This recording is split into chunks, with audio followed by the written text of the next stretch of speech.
আসসালামু আলাইকুম। আজ পহেলা সেপ্টেম্বর 2024 খ্রিস্টাব্দ, 17 ভাদ্র 1431 বঙ্গাব্দ, 26 সফর 1446 হিজরি, রবিবার। সংবাদ পাঠ করছি মনির হোসেন কামাল। প্রথমেই শুনবেন সংবাদ শিরোনাম। আওয়ামী লীগ নিষিদ্ধের রিট খারিজ, চিকিৎসকদের কর্মবিরতি ঘোষণা। সরকারি প্রাথমিক বিদ্যালয়ে 208 জন প্রধান শিক্ষক নিয়োগ। আজ থেকে এক চেকে তোলা যাবে সর্বোচ্চ 5 লাখ টাকা। স্বামীকে তালাক দিয়ে একই কাজী অফিসে প্রেমিককে বিয়ে। মাইকিংয়ে রেকর্ড করা হয় লোকবেতারে। শুনলেন সংবাদ শিরোনাম, এবার বিস্তারিত। আওয়ামী লীগ নিষিদ্ধ ও দলটির নিবন্ধন বাতিল চেয়ে করা রিট খারিজ করেছে হাইকোর্ট। বিচারপতি এ.কে.এম. আসাদুজ্জামান ও বিচারপতি মোহাম্মদ মাহবুবুল ইসলামের হাইকোর্ট বেঞ্চ আজ এ আদেশ দিয়েছেন। আদালতে রাষ্ট্রপক্ষে শুনানি করেন অ্যাটর্নি জেনারেল মোহাম্মদ আসাদুজ্জামান। রিটের পক্ষে শুনানি করেন রিটকারী আরিফুর রহমান মুরাদ ভূঁইয়া। এর আগে গত 19 আগস্ট ছাত্র জনতাকে নির্বিচারে হত্যার দায়ে বাংলাদেশ আওয়ামী লীগকে নিষিদ্ধ ও নিবন্ধন বাতিল চেয়ে হাইকোর্টে একটি রিট করা হয়। মানবাধিকার সংগঠন সারডা সোসাইটির পক্ষে নির্বাহী পরিচালক আরিফুর রহমান মুরাদ ভূঁইয়া রিটটি করেন। এই রিটে যেসব প্রতিষ্ঠান শেখ হাসিনার নামে রয়েছে সেগুলোর নাম পরিবর্তনও চাওয়া হয়েছে। এছাড়া রিটে দেশ সংস্কারের লক্ষ্যে বর্তমান অন্তর্বর্তী সরকারের মেয়াদ সর্বনিম্ন 3 বছর চাওয়া হয়। সেই সঙ্গে বিদেশে পাচার করা 11 লাখ কোটি টাকা ফেরত আনতে এবং বিগত আওয়ামী লীগ সরকারের আমলে চুক্তিভিত্তিক নিয়োগ পাওয়া কর্মকর্তাদের বদলি চাওয়া হয়েছিল।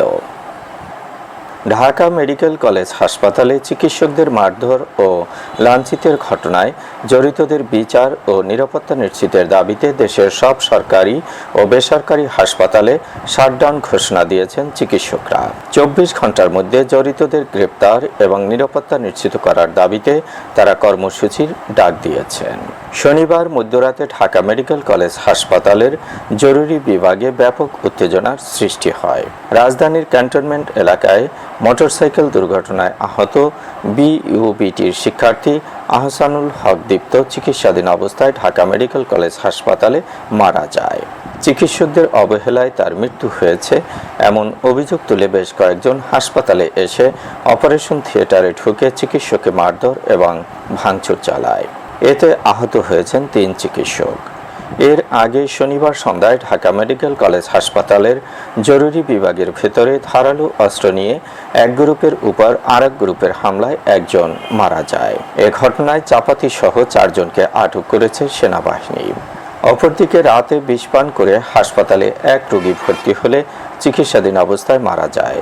এ ঘটনায় রোগীর স্বজনরা চিকিৎসককে লাঞ্ছিত করেন। ইন্টার্ন চিকিৎসকরা 24 ঘন্টার মধ্যে দায়ীদের গ্রেপ্তারের আলটিমেটাম দিয়ে অঘোষিত কর্মবিরতি পালন করছেন। বন্ধ রয়েছে হাসপাতালটির জরুরি বিভাগ, বহির্বিভাগ সহ সব ওয়ার্ডের চিকিৎসা সেবা। সরকারি প্রাথমিক বিদ্যালয়ের প্রধান শিক্ষকের শূন্য পদে অস্থায়ী ভিত্তিতে 208 জনকে নিয়োগ প্রদান করেছে প্রাথমিক ও গণশিক্ষা মন্ত্রণালয়। 40তম বিসিএস পরীক্ষায় উত্তীর্ণ প্রার্থীদের মধ্যে হতে নন ক্যাডার পদে সরকারি প্রাথমিক বিদ্যালয়ের প্রধান শিক্ষক নন ক্যাডার 2য় শ্রেণী হিসাবে নিয়োগ দেওয়া হয়। জনপ্রশাসন মন্ত্রণালয়ের সুপারিশের আলোকে শূন্য পদে অস্থায়ী ভিত্তিতে এ নিয়োগ প্রদান করা হয়েছে। প্রাথমিক ও গণশিক্ষা মন্ত্রণালয় এ সংক্রান্ত একটি প্রজ্ঞাপন জারি করেছে। নিয়োগপ্রাপ্ত শিক্ষকগণকে আগামী 15 সেপ্টেম্বর 2024-এর মধ্যে পদায়নকৃত কর্মস্থলে যোগদান করতে বলা হয়েছে। অন্যথায় নিয়োগ আদেশ বাতিল বলে গণ্য হবে। আজ থেকে এক চেকে তোলা যাবে সর্বোচ্চ 5 লাখ টাকা। নিরাপত্তাজনিত কারণে একজন গ্রাহক ব্যাংক থেকে 5 লাখ টাকার বেশি তুলতে পারবেন না। বাংলাদেশ ব্যাংকের এ সিদ্ধান্ত সব বাণিজ্যিক ব্যাংকে অবহিত করা হয়েছে। সঙ্গে নিরাপত্তার কারণ দেখিয়ে ব্যাংকগুলোকে এই নির্দেশনা মেনে চলতে বলা হয়েছে। চেকের মাধ্যমে 5 লাখ টাকার বেশি তোলা না গেলেও ডিজিটাল লেনদেনে যে কোনো পরিমাণ টাকা স্থানান্তর করা যাবে। গত ৮ আগস্ট অন্তর্বর্তীকালীন সরকারের শপথ নেয়ার দিন দেশের চলমান পরিস্থিতিতে ব্যাংক থেকে গ্রাহকদের নগদ ১ লাখ টাকার বেশি উত্তোলনের অনুমতি না দেওয়ার নির্দেশনা দিয়েছিল বাংলাদেশ ব্যাংক। পর্যায়ক্রমে প্রতি সপ্তাহে ১ লাখ করে বাড়ানো হয়েছে। স্বামীকে তালাক দিয়ে একই কাজী অফিসে প্রেমিককে বিয়ে করেছেন এক গৃহবধূ। শনিবার দুপুরে রাজশাহীর তানোরের মুন্ডুমালায় কাজী অফিসে স্বামীর উপস্থিতিতে তাকে তালাক দিয়ে প্রেমিক শাহিন আলমকে বিয়ে করেছেন ওই নারী। শাহিন বাদাইর ইউনিয়নের গাল্লা বৈদ্যপুর গ্রামের আব্দুল জলিলের ছেলে। ওই নারীর তালাকপ্রাপ্ত স্বামী মাসুদ রানা। তিনি রাজশাহী মহানগরীর কাশিয়াদাঙ্গা এলাকার আব্দুর রহমানের ছেলে। গত ২৯ আগস্ট সকালে বিয়ের দাবিতে একই এলাকায় পরকীয়া প্রেমিক শাহিন আলমের বাড়িতে যান ওই নারী। এ সময় তাকে মারধর করে শাহিনের পরিবার। হাসপাতালে চিকিৎসা শেষে সুস্থ হয়ে গতকাল ৫ লাখ টাকা দেনমোহরে তাদের বিয়ে হয়েছে। মাইকিংয়ের রেকর্ড করা হয় লোকবেতারে। সুমধুর ও সুস্পষ্ট কণ্ঠে মাইকিংয়ের জন্য লোকবেতারের বিকল্প নেই। লোকবেতারের সাউন্ডপ্রুফ স্টুডিওতে করা হচ্ছে গান ও নাটকের রেকর্ড। সেই সাথে লোকবেতারে নামমাত্র টাকায় প্রচার করা হচ্ছে বিজ্ঞাপন। ১৫ সেকেন্ডের বিজ্ঞাপন প্রচারিত হচ্ছে মাত্র ৫০০ টাকায়। ৩০ সেকেন্ডের বিজ্ঞাপন ১,০০০ টাকা, ৪৫ সেকেন্ডের বিজ্ঞাপন ১,৫০০ টাকা আর ১ মিনিটের বিজ্ঞাপন প্রচার করা হয় মাত্র ২,০০০ টাকায়। নির্ধারিত টাকার বিনিময়ে প্রতিদিন কমপক্ষে ৫ বার করে পুরো ১ মাস বিজ্ঞাপন প্রচার করা হবে। মাইকিং ও বিজ্ঞাপনের জন্য যোগাযোগ করবেন 0-17755664445 নম্বরে। এবারে শুনবেন আবহাওয়ার খবর।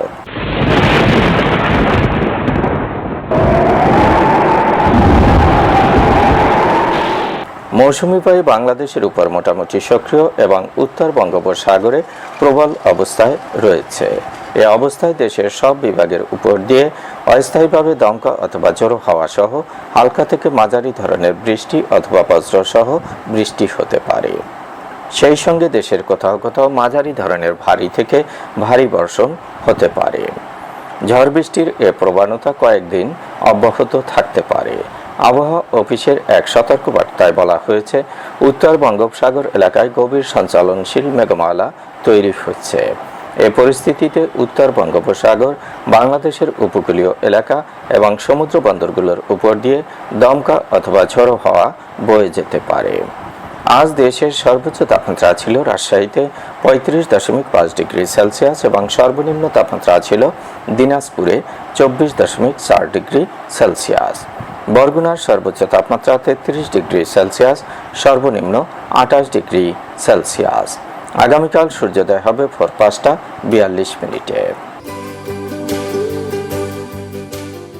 সংবাদ শেষ করার আগে শিরোনামগুলো আবার পড়ছি। আওয়ামী লীগ নিষিদ্ধের রিট খারিজ। চিকিৎসকদের কর্মবিরতি ঘোষণা। সরকারি প্রাথমিক বিদ্যালয়ে ২০৮ জন প্রধান শিক্ষক নিয়োগ। আজ থেকে এক চেকে তোলা যাবে সর্বোচ্চ ৫ লাখ টাকা। স্বামীকে তালাক দিয়ে একই কাজী অফিসে প্রেমিককে বিয়ে। মাইকিংয়ে রেকর্ড করা হয় লোকবেতারে। সংবাদ শেষ করার আগে জানিয়ে দিচ্ছি লোকবেতারের সংবাদ জানানোর মোবাইল নম্বর। আপনার এলাকার গুরুত্বপূর্ণ সংবাদ জানাতে ফোন করুন 0-17755664445 নম্বরে। আর লোকবেতারের সাথে যুক্ত হয়ে গান শুনতে চাইলে SMS করুন 01782973478 নম্বরে। মোবাইল করবেন 01959438545 নম্বরে। বিশ্বের সব জায়গা থেকে শুনতে পারবেন লোকবেতার। লোকবেতার FM.org ওয়েবসাইটের মাধ্যমে শুনুন সরাসরি অনুষ্ঠান। সংবাদ পাঠ এখানেই শেষ করছি।